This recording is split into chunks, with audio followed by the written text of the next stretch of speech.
Hi, everybody. Thank you for joining me for another installment of the Wayne Public Library Virtual Jazz Series. And today I have the great pleasure of chatting with drummer, arranger, band leader, teacher, Evan Sherman. So, welcome. Thank you, Patty. I'm really thrilled that we have a chance to connect here. It seems we have a lot of mutual friends in the musician world, but I realize that I've seen you perform because I've been able to see Samara Joy in several of her performances at Saratoga Springs Jazz Festival. And so, yes, our paths have crossed. I met Samara in I think it was 2019, and she was at SUNY Purchase as a student.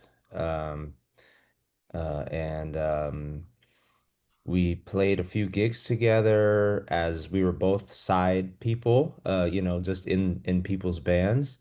And I think at some point I asked her if she would sing a few songs on some of my big band gigs.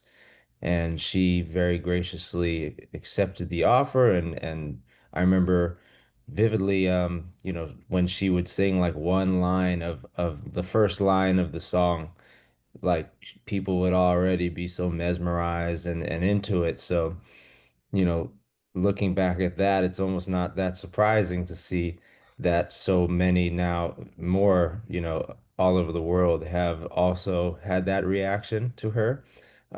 So that's when we first connected was 2019.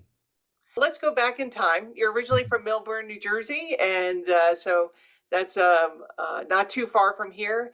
And I found a notation that basically you were playing music when you were about 5 to kind of flesh out the family band and fill out. Was it a quartet in your family? Yes, yes, we've been a quartet since I came in. I was the youngest addition, or the newest addition. And yeah, my mom plays piano. My father plays guitar, bass, sings. My brother also plays guitar and sings. And growing up as the youngest child amongst them, I guess naturally the drums were just that's how it happened. I don't know how to They say. needed a rhythm section, so yeah, I know it doesn't sound like you had too much of a choice. Right, right. Yeah. Were there any other instruments that you wanted to play? I'm sure you play piano, but were there any other instruments that you really wanted to pursue? Well, nowadays I go between drums, piano, and bass in my apartment here. I have all three rhythm section instruments here. When I was younger, I would try to pick up the guitars that my brother and dad were playing, and I had very um, little natural ability on the guitar and still struggle. Hopefully one day I'd like to play some like Brazilian music on a nylon string guitar, but for now I just, drums was something that I guess starting so early, it felt natural, and obviously it was a necessity. For the Usually, family. parents are not wanting to get a drum set for their kids just for the noise level, but you had a Right. very supportive and family that was encouraging you to pursue that. So, Very much. Yeah. and you were playing professionally by the time you were about 13, and then touring with some of the greats in your late teens. How did that all transpire? Well, okay. How did that happen? I would credit my mother for her very intense and strong um, stick-to-itiveness in finding ways for me and my brother um, to participate in some programs. So one of the pivotal programs was the Jazz Standard Youth Orchestra, which my mom discovered online, just searching online, and I had been showing an interest in jazz and in music for a few years, maybe a couple years, lightly. And by the time I think I was 12, she said, "Do you want to check this program out? It's in the city, and it's Sunday afternoon at the Jazz Standard, and there's like a bunch of young musicians that get together, and there's a it's organized by a musician, and so I think we went there. Um, I might have been 12 or 13, and that was very pivotal because I met Davis Whitfield, the pianist from Jersey City, and we're pretty much the same, born in the same year, 1993. Sorry, Davis. But we became like musical partners, and we attended the Litchfield Jazz Camp that summer together, and we'd be playing. We would just be going through the real book, playing whatever songs stuck out to us, and then we got access to a hard drive that had Ahmad Jamal and Andrew Hill. I just remember like the A's and then the B. So we it was thousands of iTunes files, and we were loading up our computers with all of this like historical, 100 years of jazz. This is in 2007. So these were you're just kind of dusting off these memories of how things began. And I guess, yeah, by 2007 and 8, because we had been playing at the Jazz Standard in Litchfield, and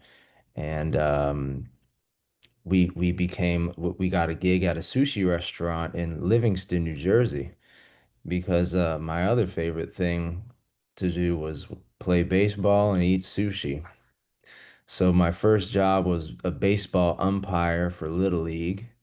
And I remember I'd do that during the afternoon, then I'd go and play at the sushi restaurant, and we'd make a little bit of cash and eat a lot of sushi. And I would learn how to play with brushes because the manager of the restaurant would come over and a little quieter, please. And we did that every Saturday night for 3, 4 years maybe. And then on Friday nights, I would take the train from Milburn to New York City. It was like $6. And once I met some of the mentoring musicians, Davis's father, Mark Whitfield, Neil Smith, the drummer, they encouraged us to go and see the musicians that were playing in New York, and because we were young, find a way for them to either discount us and then at some point they started just letting us, okay, just go in the corner and order something. So I would get a $6 mac and cheese casserole from Dizzy's and see whoever was playing there. And then I would go up to Smoke Jazz Club on 106th Street and sneak in the corner there, and someone would maybe help me get in there, get on the guest list, and then I go from there downtown. Maybe I could go to the Vanguard, if I knew who was playing, and and then we would go to Smalls. That was the last stop. Actually, it was the second to last stop because Fat Cat was the last stop. But Smalls ended at 4 a.m. Fat Cat ended at 5 a.m. And I started doing this around 14, 15, 16 years old. By 16, I had met Roy Hargrove at Smalls, and he would look at Davis and I, and he said, "Yeah, they're cool. They're 16." I'll never forget him saying that. Because people would say, "What are you guys doing here so late?" And then we would walk over to Fat Cat, and I'll never forget this time he called E flat rhythm changes and played this Fats Navarro melody called Everything's Cool. And Davis and I were playing with Roy Hargrove at 4:30 in the morning in the Village as 16-year-olds. on the E flat rhythm changes, and Roy's drummer Montez Coleman was encouraging me, and they were both like those moments I still fuel my inspiration.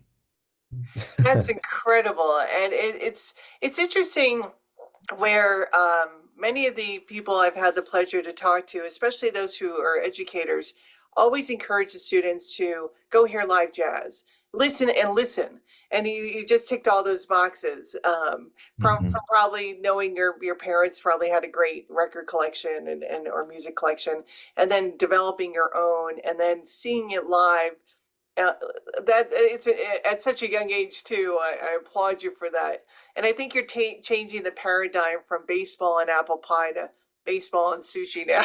So Thank you. it's really exciting. The Jazz Standard Youth Orchestra. I had the pleasure of talking to David O'Rourke about a few months ago, That's it. which he Yeah. was integral in helping put that together, and so he was there at that time. Yes, he was the one. Yeah. He was great. Yeah, looking back on it, I appreciate him more and more. Yeah.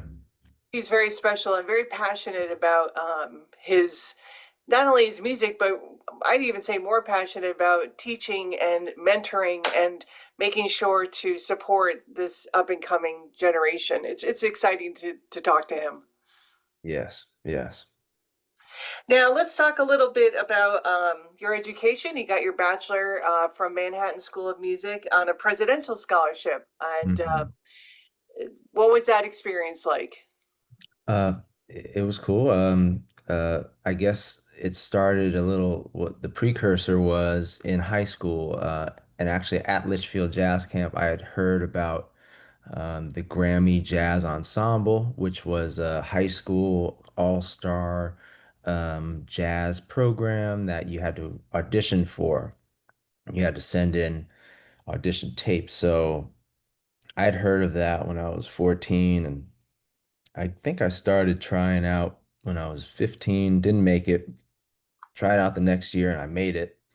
Tried out the next year and then I made it twice. And it was that was another just life-changing experience. Like I think when I was 16, that's when I started to do these like kind of elite student programs where I met like all these incredible young musicians that helped me grow and inspired me. And um, at the Grammy Jazz Ensemble, it was led by Justin DiCioccio, who was the head of the program at Manhattan School of Music.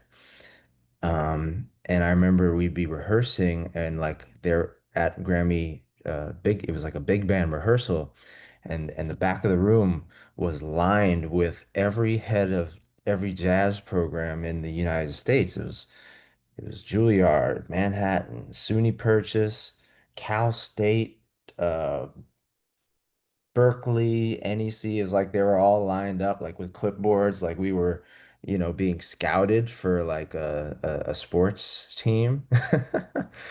And yeah, I ended up uh I really wanted to stay in the New York area because I had already started this like going into New York and kind of like already playing at the clubs when I was like a senior in high school. I was like playing gigs at Fat Cat on a Wednesday night till midnight or 1 in the morning and and going back home and going to school 4 or 5 hours later, like um so I wanted to stay in New York, and Justin DiCioccio was very instrumental in helping me do that. And getting to work with Justin at Manhattan School of Music was great.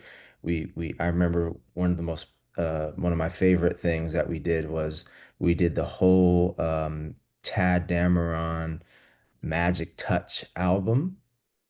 Um, and actually Yusef Lateef was supposed to be the guest, but he passed away right before.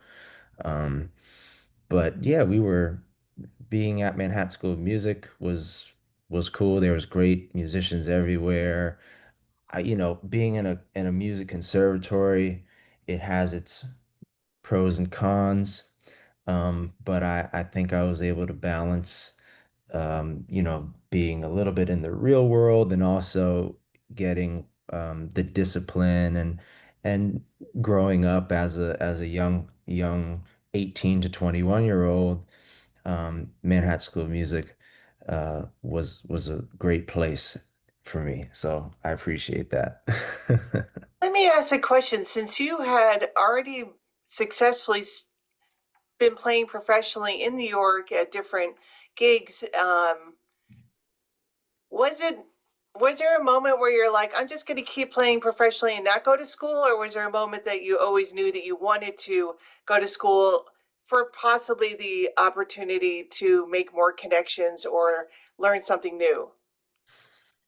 I guess I just was kind of under the impression that I should do this, I should get a degree. I have the ability to do it. Luckily, I was able to do gigs and even tour while I was at school, and that's not always easy.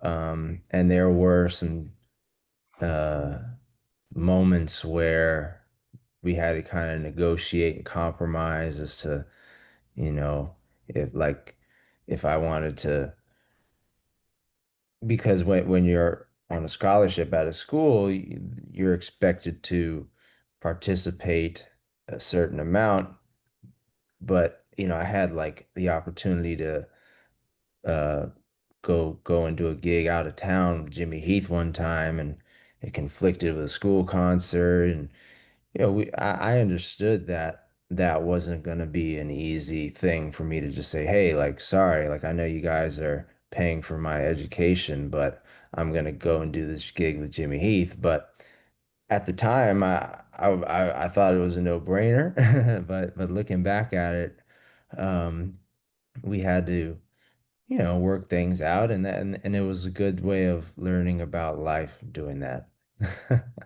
So you arrange and you are a band leader. So you created in 2014 your big band. Let's talk a little bit about that.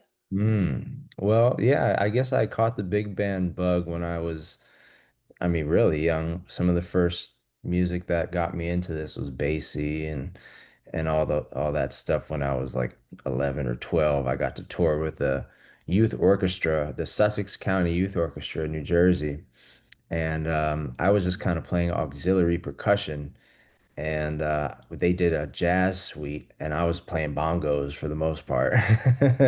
But like when I saw and heard what was going on, I was like, "Ooh, I wanna try this on the drum set." So that's when the big band thing started. I was like 11, 12 at this time, and then throughout high school, got to play in the Milburn High School jazz stage band, and my brother was in that, my older brother, 5 years before me. So I've always been a big band fan. And um, so yeah, went through high school, did the Grammy Big Band. Then at 18, while in my freshman year, John Lee, our great friend John Lee, gave me the opportunity to sub in the Dizzy Gillespie Big Band for one gig in Moscow, Russia, with no rehearsal. So I, flew out there as an 18-year-old and did that gig. And I used to go to their rehearsals and every gig they did, and sit next to the floor tom and just like absorb all of that music arranged by Dizzy and Jimmy Heath and Sly Hampton. I got to be around those guys like James Moody and Jimmy Heath. I met at the Blue Note when I was 15 or something like 16. And Roy Hargrove was conducting the band. It was like the most inspiring thing that I was around as a 16-year-old. And so by the time I was 18, if that when they needed a sub, um, they they said, "Okay, kid, like let's see, let's see what happens. We'll let the Russians experience this. Uh-oh. So anyway, I did the gig, and you know, they're like, man, this kid has some heart. If he doesn't have anything else, he's got heart. So the next year I was subbing in Jimmy Heath's big band. I was 19. Then I get a call to sub in the Ron Carter big band with bassist Ron Carter, which was another life-changing call and moment and the beginning of a relationship. Now I've known him over 10 years and have gotten to play with Mr. Carter and go to his home and study with him and really have my life completely changed for the better.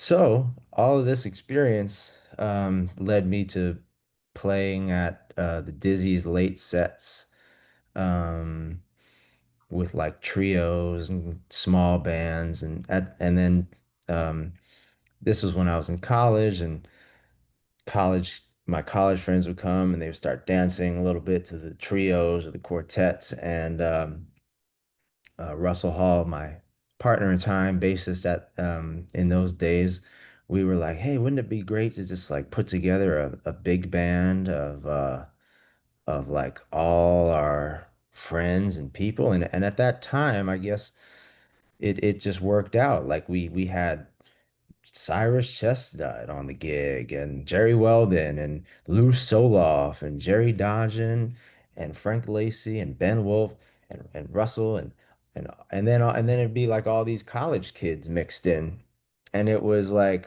it was unbelievable. We did it for 6 solid years up until the pandemic, and I would like to do more, and when the opportunities arise and do a recording, to document the work because we were writing arrangements. I was writing arrangements, learning how to do it, and we were playing probably 3 to 4 times a month for 6 years. We'd play at Ginny's in Harlem, Django in Tribeca, Dizzy's, Blue Note, Birdland. We do all kinds of stuff all over the place. And it was a beautiful experience. Roy Hargrove loved it. He said, "Never stop doing this." He loved it. When he found out that I was doing that, well, and then I played in his big band. He said, "Let me know whenever you have something," and I would. And whenever he was in town, he would Uber himself. And then I said, "Let me get your Uber." At least, like, so sometimes I'd be on stage at Dizzy's first song and he'd say, "All right, I'm ready."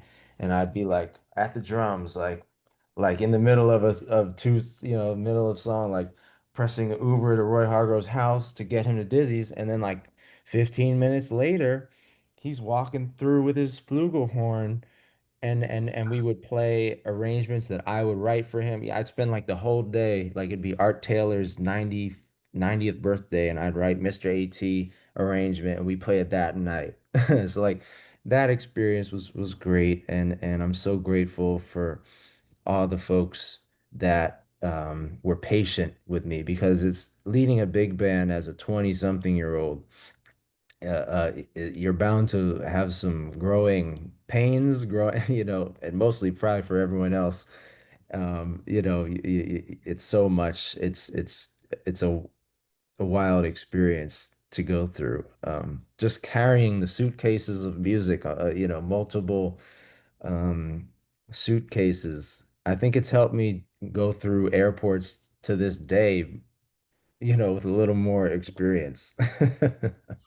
Well, it shows that you're like the king of the multitasker. I mean, the fact that you're like playing and Ubering and coordinating and all this, plus bringing your vision to this bandstand. I mean, that must be super exciting. How much of it is your own vision, and how much of it, aside from, as you mentioned, the people who will be sitting in, how much of it is a collaboration with other band members that regularly play in the big band?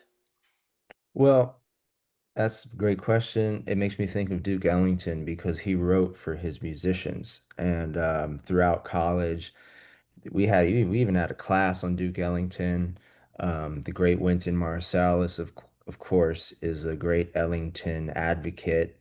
So I was reading books on Ellington and getting into all the decades of his music from the 20s to the 70s and having a big band that I could organize not only would be play the essentially Ellington um repertoire that is kind of available actually to any band director like for student ensemble. So like we would play some of those things, but also when I wrote my own things, Frank Lacey's sitting next to me. I'm gonna write for him, and and if the young piano player, there's a young pianist named Joel Winhart who was at Juilliard.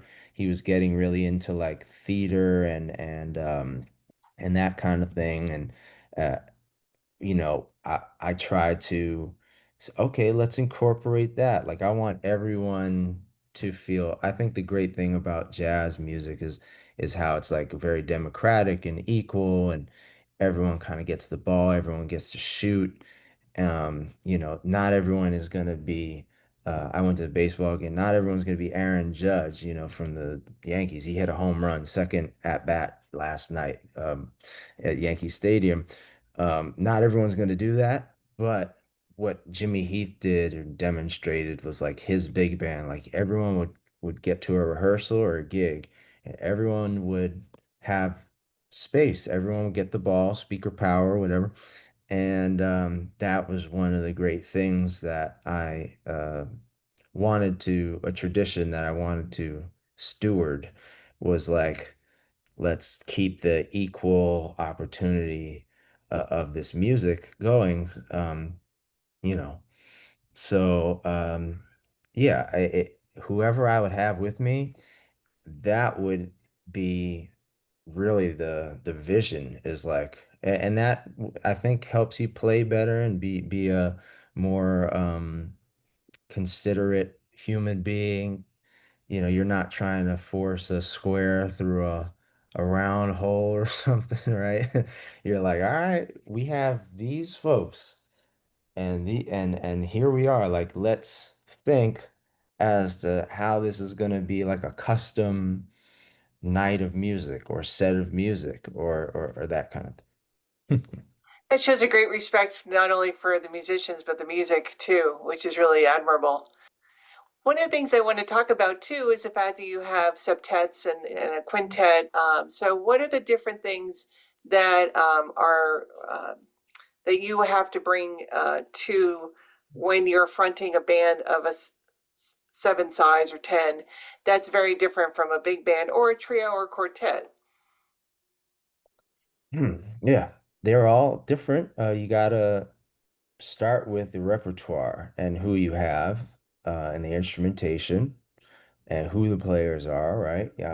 With a big band, I know that if I have the opportunity to play with four trumpets, three or four trombones, five saxophones or woodwinds, and a rhythm section, I know I have two very heavy suitcases that I've developed over a decade now, where we can pass all that stuff out and I can dust off my own gears to try to organize a productive and fun experience for that band. But okay, say the gig requires a smaller band. Say it's seven, or which would might mean four horns, which Frank Lacey told me. He said like Art Blakey said a sextet with three horns or a septet with four horns is the smallest or cheapest big band you can buy.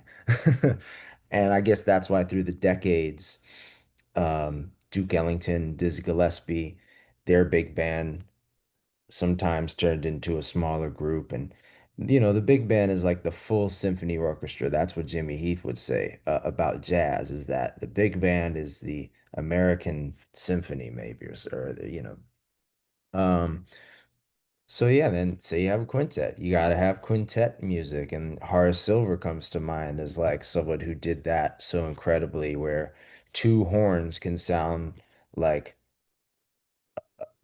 more than you would ever need because of the writing, and it came with the just the situation. Like here's a um y- you know here's this amount of money. What are you gonna do with it?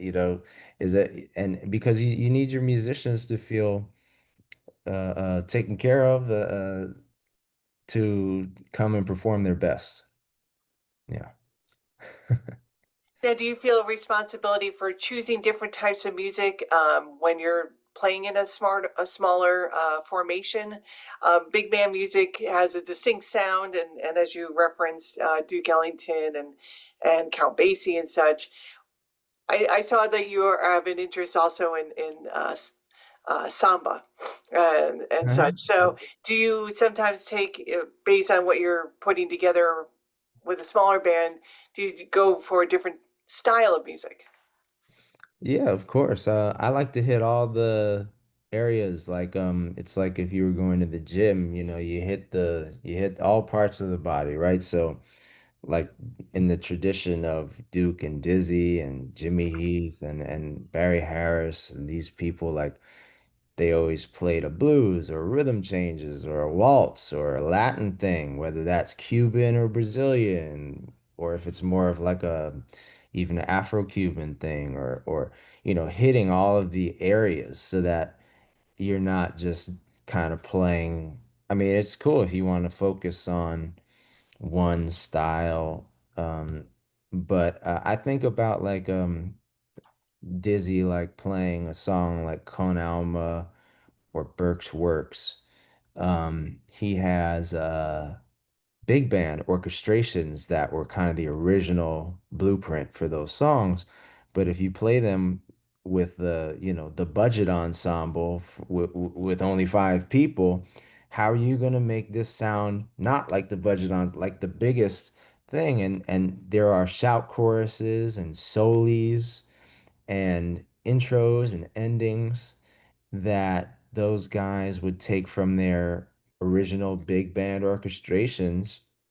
And if it was James Moody and Jimmy Heath or James Moody and Dizzy, at the front line, you're gonna hear some unison, but you're gonna hear some harmonies, and you're gonna get those solis and those shout choruses, and it will retain the orchestral foundation that the music provides, and thinking about the history where in the 1930s and 40s, Dizzy had a big band, and he really had a fifth in even in the 50s, but they say that somewhere around there, Duke Ellington, Dizzy Gillespie had to shrink their band down for logistical reasons. And that's when you had uh, you know, the survival, just like, all right, like, how are we going to do this? How are we going to keep our music intact in a different form, I guess? The big band is such a wonderful formation, and I'm also a big band fan.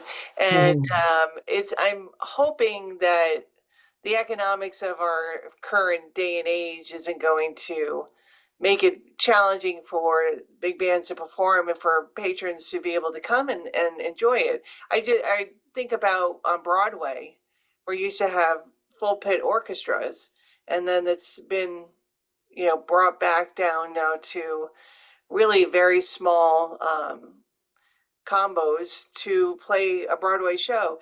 And I had the great opportunity to see Sweeney Todd a few years ago with Josh Groban, and I had seen it in the 70s, and that's when they had a full orchestration. And that specific version with Josh Groban, they specifically brought back the full orchestra, and it was the first time it had been performed with a full orchestra since the 70s. So there seems to be a desire to do it and a want to do it, but economically, um, I fear. I guess it goes up and down. If you look at the 20th century, it ebbs and flows throughout that time. So hopefully with people like you and us and a few others, we can try to uphold the tradition and the importance and the power of bringing together full orchestras and I appreciate your concern. So I want to reference with Wynton Marsalis, you during the pandemic, on the Today Show, Hoda Kotb did a segment that showcased you playing outside to keep the music alive. It looked like it was very cold and but very enjoyable. And then Wynton Marsalis joined you, and that what an excitement. But I want to just read something that came up in that interview where he talks about we play music to minister to people and to enrich people's lives. And it's important for musicians to feel valued in and by our culture and community. And if you take care of the music will take care of you. So let's talk a little bit about the pandemic and just how music got a lot of people through that very challenging time, including myself. I don't know what I would have done without all those live stream concerts. It really buoyed me and carried me through that challenging time. And I want to thank you and all the other musicians that took the time to be creative and figure out a way to get it out to the population. But what was the experience like for you? Well, yeah, looking back on it, it's made us all stronger. It's made us all appreciate what we have now and or just having music. So I guess it was March 2020 and we're all on tour and doing gigs and have months of gigs, years of gigs looking ahead at and then all of a sudden all the gigs got canceled, right? So it was March, it was April, still no gigs. May, still no gigs. So now we've gone like 2 months of barely being able to see each other or congregate or do the things that the music industry relies on. And for me, I think it was June 15th. It was like exactly 3 months. An old colleague of mine asked, "Do you want to play tomorrow in Inwood on 207th Street at a fruit stand for free bananas and like, and I was like, yeah, please." He's like, "You got to bring your drums." I'm like, yeah. Anything, I'll do anything. And also he once he told me who the musicians were, that's also what solidified. I said, okay, I don't care if I have to, wheel my drums 70 blocks. I'll be there tomorrow. It was June, so the weather was nice, and my brother was kind enough to pick me up in his car and toss some drums in the back, and we arrive, and it's all these great musicians: Davis Whitfield on keyboard, Josh Evans trumpet, Ben Miner's bass, and Stacy Dillard on tenor saxophone. So it was this like all-star quintet that, the 16-year-old in me was like, and the 20, however old I was then, 27, I guess. Um, I was thrilled. So we did this outdoor gig in Inwood, and it was like the most like cathartic experience. It was like just so therapeutic, just like playing and even like seeing people that you haven't seen in a while, like on the street. I was playing a drum solo and everyone in the band starts like looking behind me. And I had been talking with the great drummer Joe Farnsworth via text and on the phone, trying to get some guidance, and I told him that I was going to be playing at this fruit stand. And I'm playing this solo on a firm root, Cedar Walton. Joe Farnsworth, is like in the lineage of Cedar Walton and Billy Higgins. The next person alive on drums is, you know, Joe Farnsworth is at the top. So I'm playing this drum solo, and all the guys start smiling, and there's Joe Farnsworth in like a minivan right behind me. That was a great experience. And from that point on, we started playing at the fruit stand every week. It was one of my favorite things to do. I miss it right now. And then throughout basically from June into probably November, I started calling a lot of musicians. We would play we started playing on Columbus Avenue because a very nice restaurant owner allowed me to store my drums in. He had two restaurants, one near 85th and one near 72nd. So once the neighbors got tired of the late night outdoor jazz on 85th Street, he's like, okay, let's go to 72nd and maybe not play so late. And so, yeah, I mean, it's probably like hundreds of musicians that I had the pleasure of playing with, organizing. And I used to say, like, I used to have a big band. Now I have like 100 quartets or something. And I would just like, it was kind of this organizing thing that I guess I found myself um, having a affinity for is like, let me text this bass player and this guy and then throw this quartet together and it made all of us very very happy to be playing and the communities in that area were giving us a lot of love and back and it was a beautiful thing. I used to take the train from where I live in Harlem to 72nd Street like I'm going to work, go into this restaurant, wheel my drums out, and find a relatively flat square on a sidewalk where there wasn't too many residential people because you didn't want to bother people. And it became this like new hustle for like I think it was 2 years or a year until that's when Sabara Joy asked me to do my first gig. And then, one day you're playing out on the sidewalk, getting chased away by cops who, they didn't really want to chase us away, but they say, hey, these people are complaining about the loud horns and drums that are playing for 3 hours outside their apartment. That was the thing we had to face. And then next thing you know, you're playing at all these world-renowned concert halls and jazz festivals like just a couple of years after that I in 2022 that's when I started touring and it's been basically 3 solid years now of that. So to have these things to compare with each other and contrast is it just keeps me very grateful and yeah, yeah, that's long story long, I guess. But it's wonderful that you were able to make something very positive come out of and reflect back on the positivity of a very challenging time for everybody and these connections that you were able to make. And I'm in some ways, I'm curious if the pandemic hadn't happened, would you have made all those connections um, or in a different way? It definitely would have been different. I think it brought a lot of us closer together.